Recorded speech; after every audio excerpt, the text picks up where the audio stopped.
بسم الله الرحمن الرحيم. ياسين والقرآن الحكيم إنك لمن المرسلين على صراط مستقيم تنزيل العزيز الرحيم لتنذر قوما ما أنذر آباؤهم فهم غافلون لقد حق القول على أكثرهم فهم لا يؤمنون إنا جعلنا في أعناقهم أغلالا فهي إلى الأذقان فهم مقمحون وجعلنا من بين أيديهم سدا ومن خلفهم سدا فأغشيناهم فهم لا يبصرون وسواء عليهم أأنذرتهم أم لم تنذرهم لا يؤمنون إنما تنذر من اتبع الذكر وخشي الرحمن بالغيب فبشره بمغفرة وأجر كريم إنا نحن نحيي الموتى ونكتب ما قدموا وآثارهم وكل شيء أحصيناه في إمام مبين واضرب لهم مثلا أصحاب القرية إذ جاءها المرسلون إذ أرسلنا إليهم 2 فكذبوهما فعززنا بثالث فقالوا إنا إليكم مرسلون قالوا ما أنتم إلا بشر مثلنا وما أنزل الرحمن من شيء إن أنتم إلا تكذبون قالوا ربنا يعلم إنا إليكم لمرسلون وما علينا إلا البلاغ المبين قالوا إنا تطيرنا بكم لئن لم تنتهوا لنرجمنكم وليمسنكم منا عذاب أليم قالوا طائركم معكم أئن ذكرتم بل أنتم قوم مسرفون وجاء من أقصى المدينة رجل يسعى قال يا قوم اتبعوا المرسلين اتبعوا من لا يسألكم أجرا وهم مهتدون وما لي لا أعبد الذي فطرني وإليه ترجعون أأتخذ من دونه آلهة إن يردني الرحمن بضر لا تغن عني شفاعتهم شيئا ولا ينقذون إني إذا لفي ضلال مبين إني آمنت بربكم فاسمعون قيل ادخل الجنة قال يا ليت قومي يعلمون بما غفر لي ربي وجعلني من المكرمين وما أنزلنا على قومه من بعده من جند من السماء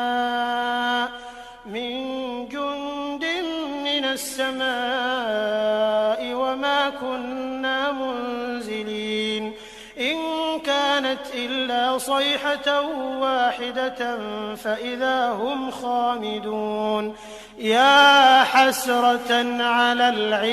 العباد ما يأتيهم من رسول إلا كانوا به يستهزئون ألم يروا كم أهلكنا قبلهم من القرون أنهم إليهم لا يرجعون وإن كل لما جميع لدينا محضرون وآية لهم الأرض الميتة أحييناها فأخرجنا منها حبا فمنه يأكلون وجعلنا فيها جنات من نخيل وأعناب وفجرنا فيها من العيون ليأكلوا من ثمره وما عملته أيديهم أفلا يشكرون سبحان الذي خلق الأزواج كلها مما تنبت الأرض ومن أنفسهم ومما لا يعلمون وآية لهم الليل نسلخ منه النهار فإذا هم مظلمون والشمس تجري لمستقر لها ذلك تقدير العزيز العليم والقمر قدرناه منازل حتى عاد كالعرجون القديم لا الشمس ينبغي لها أن تدرك القمر ولا الليل سابق النهار وكل في فلك يسبحون وآية لهم أنا حملنا ذريتهم في الفلك المشحون وخلقنا لهم من مثله ما يركبون وإن نشأ نغرقهم فلا صريخ لهم ولا هم ينقذون إلا رحمة منا ومتاعا إلى حين وإذا قيل لهم اتقوا ما بين أيديكم وما خلفكم لعلكم ترحمون وما تأتيهم من آية من آيات ربهم إلا كانوا عنها معرضين وإذا قيل لهم أنفقوا مما رزقكم الله قال الذين كفروا للذين آمنوا أنطعم من لو يشاء الله أطعمه إن أنتم إلا في ضلال مبين ويقولون متى هذا الوعد إن كنتم صادقين ما ينظرون إلا صيحة واحدة تأخذهم وهم يخصمون فلا يستطيعون توصية ولا إلى أهلهم يرجعون ونفخ في الصور فإذا هم من الأجداث إلى ربهم ينسلون قالوا يا ويلنا من بعثنا من مرقدنا هذا ما وعد الرحمن وصدق المرسلون إن كانت إلا صيحة واحدة فإذا هم جميع لدينا محضرون فاليوم لا تظلم نفس شيئا ولا تجزون إلا ما كنتم تعملون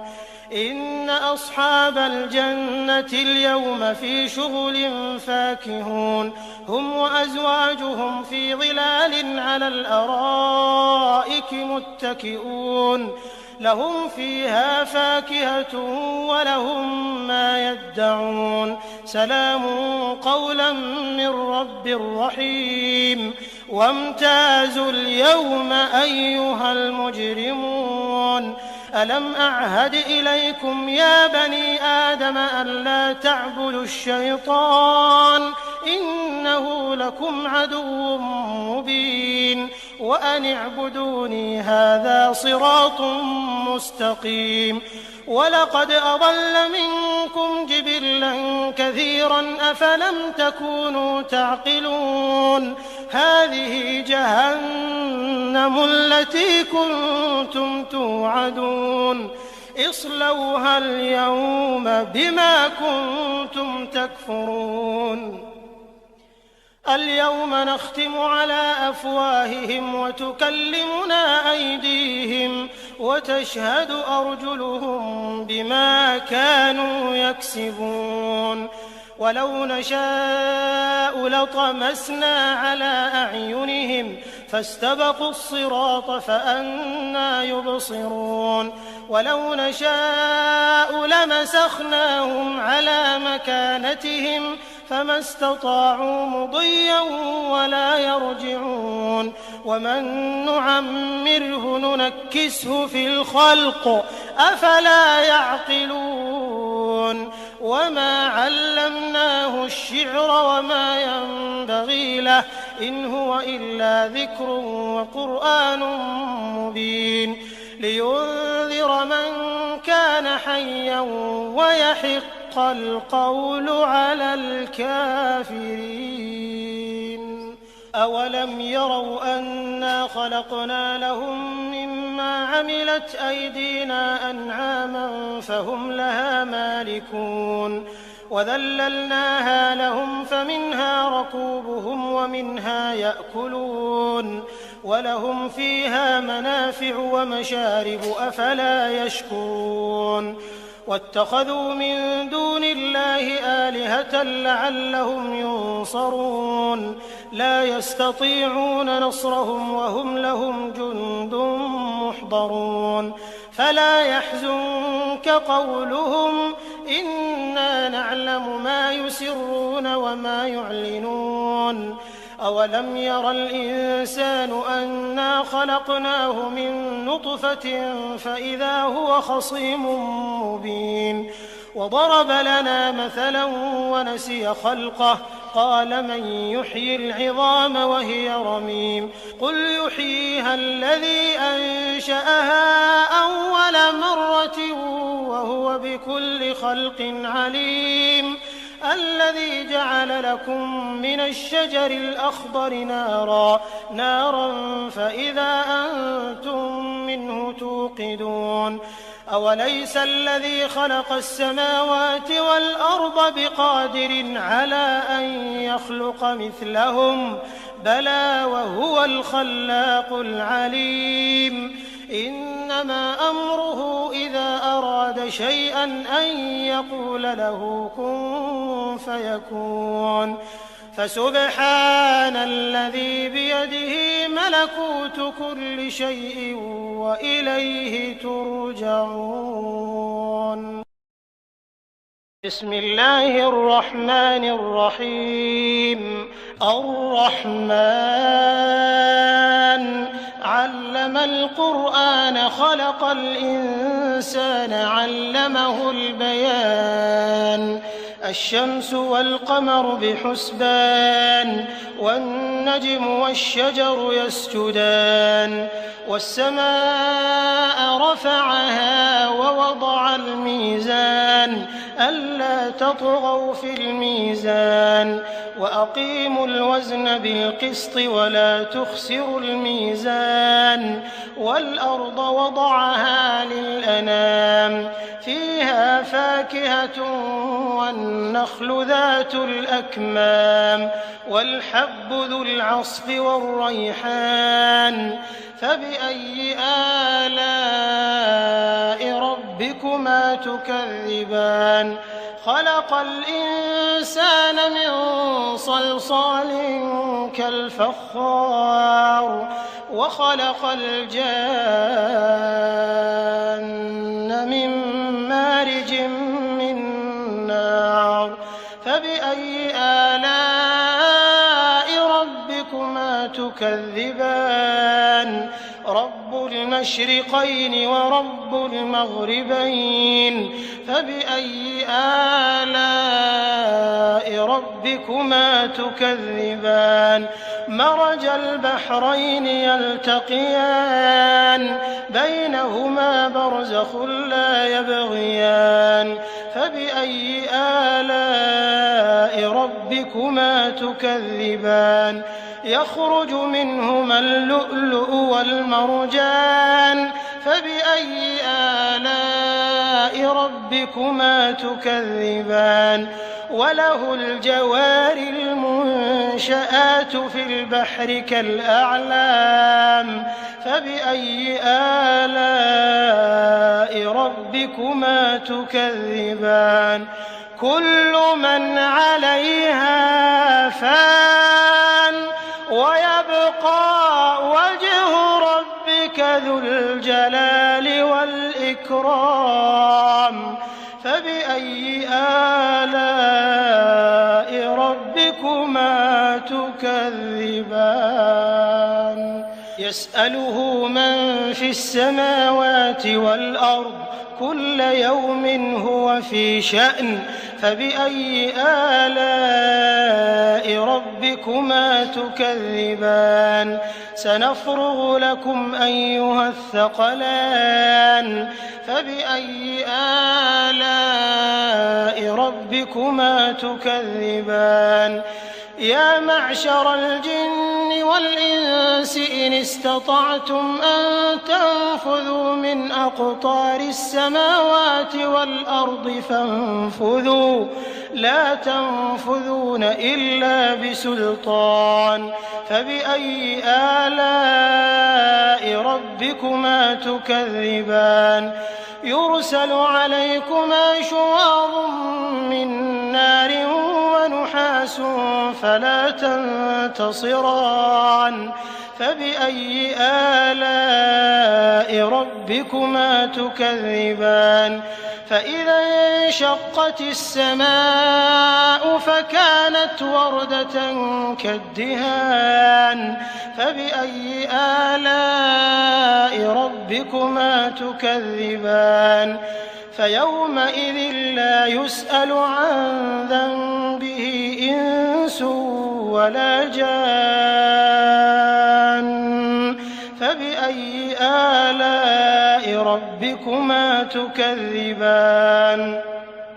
يعرف المجرمون بسيماهم فيؤخذ بالنواصي والأقدام فبأي آلاء ربكما تكذبان هذه جهنم التي يكذب بها المجرمون يطوفون بينها وبين حميم آن فبأي آلاء ربكما تكذبان ولمن خاف مقام ربه جنتان فبأي آلاء ربكما تكذبان ذواتا أفنان فبأي آلاء ربكما تكذبان فيهما عينان تجريان فبأي آلاء ربكما تكذبان فيهما من كل فاكهة زوجان فبأي آلاء ربكما تكذبان متكئين على فرش بطائنها من استبرق وجنى الجنتين دان فبأي آلاء ربكما تكذبان فيهن قاصرات الطرف لم يطمثهن إنس قبلهم ولا جان فبأي آلاء ربكما تكذبان كأنهن الياقوت والمرجان فبأي آلاء ربكما تكذبان هل جزاء الإحسان إلا الإحسان فبأي آلاء ربكما تكذبان ومن دونهما جنتان فبأي آلاء ربكما تكذبان مدهامتان فبأي آلاء ربكما تكذبان فيهما عينان نضاختان فبأي آلاء ربكما تكذبان فيهما فاكهة ونخل ورمان فبأي آلاء ربكما تكذبان فيهن خيرات حسان فبأي آلاء ربكما تكذبان حور مقصورات في الخيام فبأي آلاء ربكما تكذبان لم يطمثهن إنس قبلهم ولا جان فبأي آلاء ربكما تكذبان متكئين على رفرف خضر وعبقري حسان فبأي آلاء ربكما تكذبان تبارك اسم ربك ذي الجلال والإكرام. بسم الله الرحمن الرحيم. ياسين والقرآن الحكيم إنك لمن المرسلين على صراط مستقيم تنزيل العزيز الرحيم لتنذر قوما ما أنذر آباؤهم فهم غافلون لقد حق القول على أكثرهم فهم لا يؤمنون إنا جعلنا في أعناقهم أغلالا فهي إلى الأذقان فهم مقمحون وجعلنا من بين أيديهم سدا ومن خلفهم سدا فأغشيناهم فهم لا يبصرون وسواء عليهم أأنذرتهم أم لم تنذرهم لا يؤمنون إنما تنذر من اتبع الذكر وخشي الرحمن بالغيب فبشره بمغفرة وأجر كريم إنا نحن نحيي الموتى ونكتب ما قدموا وآثارهم وكل شيء أحصيناه في إمام مبين واضرب لهم مثلا أصحاب القرية إذ جاءها المرسلون إذ أرسلنا إليهم 2 فكذبوهما فعززنا بثالث فقالوا إنا إليكم مرسلون قالوا ما أنتم إلا بشر مثلنا وما أنزل الرحمن من شيء إن أنتم إلا تكذبون قالوا ربنا يعلم إنا إليكم لمرسلون وما علينا إلا البلاغ المبين قالوا إنا تطيرنا بكم لئن لم تنتهوا لنرجمنكم وليمسنكم منا عذاب أليم قالوا طائركم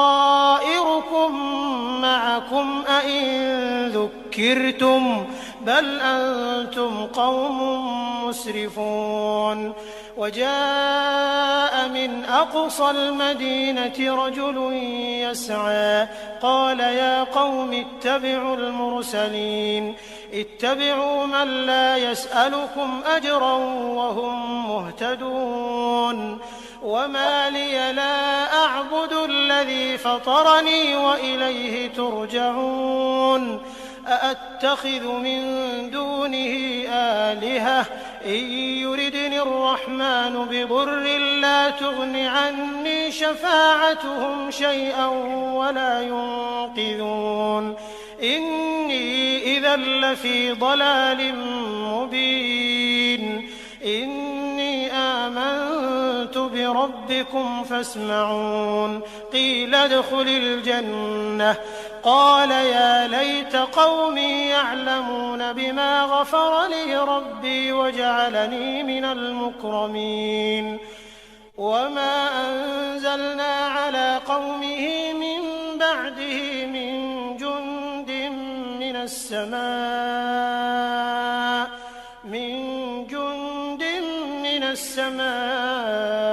وما كنا منزلين إن كانت إلا صيحة واحدة فإذا هم خامدون يا حسرة على العباد ما يأتيهم من رسول إلا كانوا به يستهزئون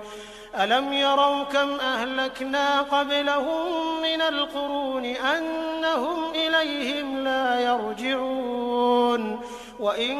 كل لما جميع لدينا محضرون وآية لهم الأرض الميتة أحييناها وأخرجنا منها حبا فمنه يأكلون وجعلنا فيها جنات من نخيل وأعناب وفجرنا فيها من العيون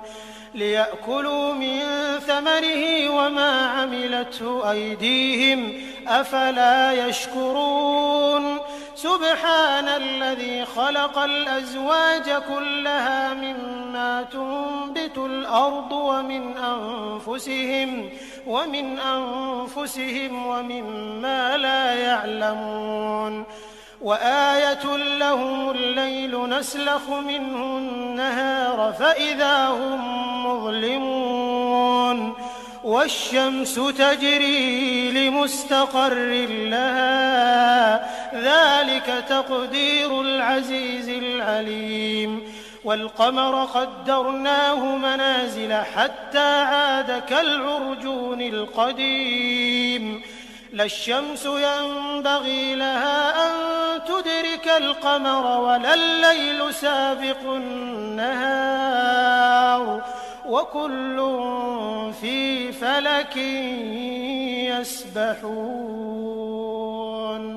وآية لهم أنا حملنا ذريتهم في الفلك المشحون وخلقنا لهم من مثله ما يركبون وإن نشأ نغرقهم فلا صريخ لهم ولا هم ينقذون إلا رحمة منا ومتاعا إلى حين وإذا قيل لهم اتقوا ما بين أيديكم وما خلفكم لعلكم ترحمون وما تأتيهم من آية من آيات ربهم إلا كانوا عنها معرضين وإذا قيل لهم أنفقوا مما رزقكم الله قال الذين كفروا للذين آمنوا أنطعم من لو يشاء الله أطعمه إن أنتم إلا في ضلال مبين ويقولون متى هذا الوعد إن كنتم صادقين ما ينظرون إلا صيحة واحدة تأخذهم وهم يخصمون فلا يستطيعون توصية ولا إلى أهلهم يرجعون ونفخ في الصور فإذا هم من الأجداث إلى ربهم ينسلون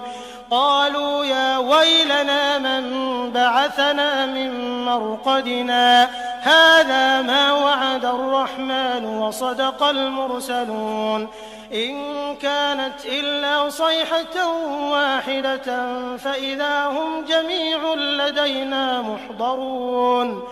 فاليوم لا تظلم نفس شيئا ولا تجزون إلا ما كنتم تعملون إن أصحاب الجنة اليوم في شغل فاكهون هم وأزواجهم في ظلال على الأرائك متكئون لهم فيها فاكهة ولهم ما يدعون سلام قولا من رب رحيم وامتازوا اليوم أيها المجرمون ألم أعهد إليكم يا بني آدم ألا تعبدوا الشيطان إنه لكم عدو مبين وأن اعبدوني هذا صراط مستقيم ولقد أضل منكم جبلا كثيرا أفلم تكونوا تعقلون هذه جهنم التي كنتم توعدون اصلوها اليوم بما كنتم تكفرون اليوم نختم على أفواههم وتكلمنا أيديهم وتشهد أرجلهم بما كانوا يكسبون ولو نشاء لطمسنا على أعينهم فاستبقوا الصراط فأنى يبصرون ولو نشاء لمسخناهم على مكانتهم فما استطاعوا مضيا ولا يرجعون ومن نعمره ننكسه في الخلق أفلا يعقلون وما علمناه الشعر وما ينبغي له إن هو إلا ذكر وقرآن مبين لينذر من كان حيا ويحق القول على الكافرين أولم يروا أنا خلقنا لهم مما عملت أيدينا أنعاما فهم لها مالكون وذللناها لهم فمنها ركوبهم ومنها يأكلون ولهم فيها منافع ومشارب أفلا يشكرون واتخذوا من دون الله آلهة لعلهم ينصرون لا يستطيعون نصرهم وهم لهم جند محضرون فلا يحزنك قولهم إنا نعلم ما يسرون وما يعلنون أولم ير الإنسان أنا خلقناه من نطفة فإذا هو خصيم مبين وضرب لنا مثلا ونسي خلقه قال من يحيي العظام وهي رميم قل يحييها الذي أنشأها أول مرة وهو بكل خلق عليم الذي جعل لكم من الشجر الأخضر نارا فإذا أنتم منه توقدون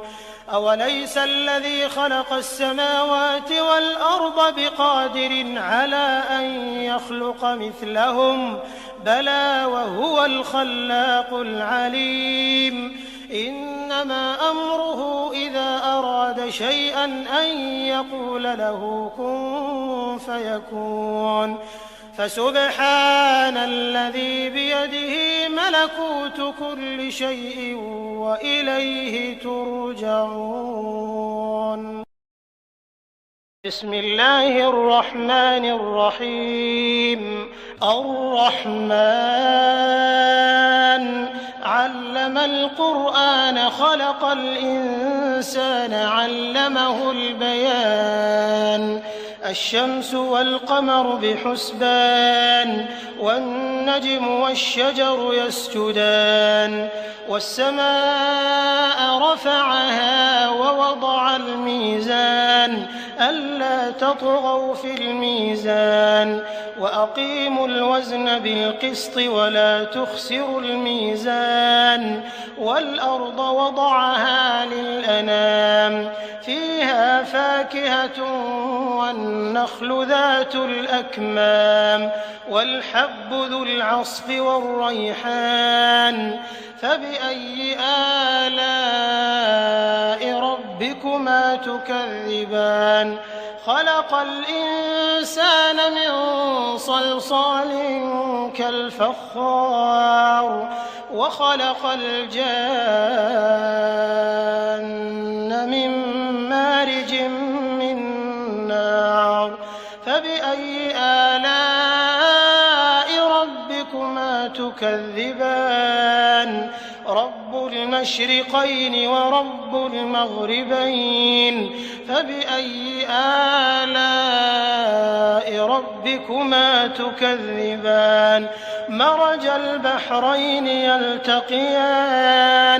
بينهما برزخ لا يبغيان فبأي آلاء ربكما تكذبان يخرج منهما اللؤلؤ والمرجان فبأي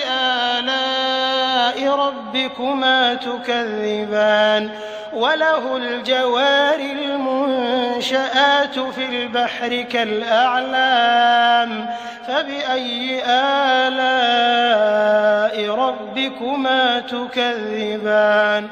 كل من عليها فان ويبقى وجه ربك ذو الجلال والإكرام فبأي آلاء ربكما تكذبان يسأله من في السماوات والأرض كل يوم هو في شأن فبأي آلاء ربكما تكذبان سنفرغ لكم أيها الثقلان فبأي آلاء ربكما تكذبان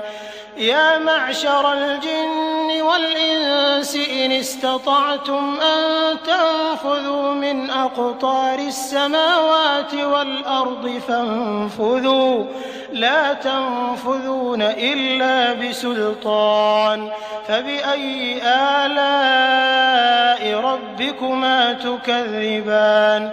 يرسل عليكما شواظ من نار ونحاس فلا تنتصران فبأي آلاء ربكما تكذبان فإذا انشقت السماء فكانت وردة كالدهان فبأي آلاء ربكما تكذبان فيومئذ لا يسأل عن ذنبه إنس ولا جان فبأي آلاء ربكما تكذبان يعرف المجرمون بسيماهم فيؤخذ بالنواصي والأقدام فبأي آلاء ربكما تكذبان هذه جهنم التي يكذب بها المجرمون يطوفون بينها وبين حميم آن فبأي آلاء ربكما تكذبان ولمن خاف مقام ربه جنتان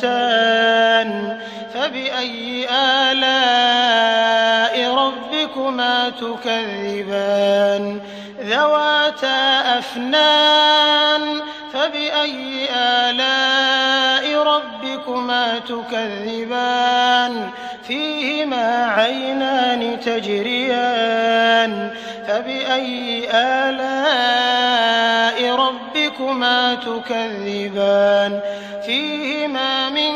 كل فاكهة زوجان فبأي آلاء ربكما تكذبان متكئين على فرش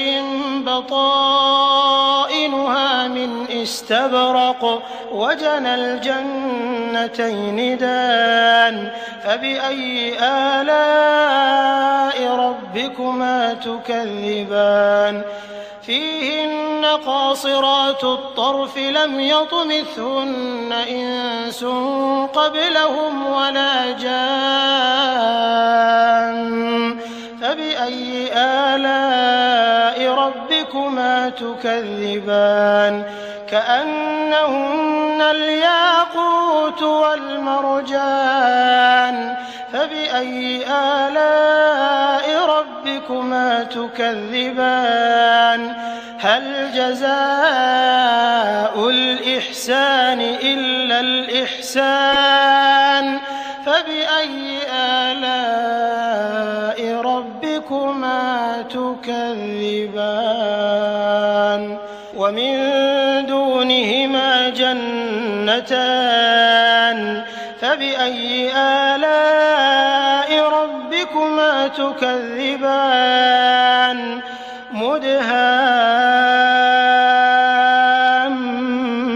مدهامتان فبأي آلاء ربكما تكذبان فيهما عينان نضاختان فبأي آلاء ربكما تكذبان فيهما فاكهة ونخل ورمان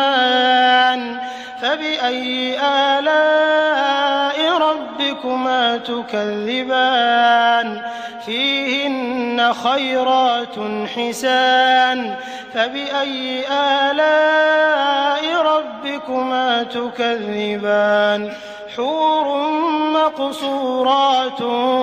في الخيام فبأي آلاء ربكما تكذبان لم يطمثهن إنس قبلهم ولا جان فبأي آلاء ربكما تكذبان متكئين على رفرف خضر وعبقري حسان فبأي آلاء ربكما تكذبان تبارك اسم ربك ذي الجلال والإكرام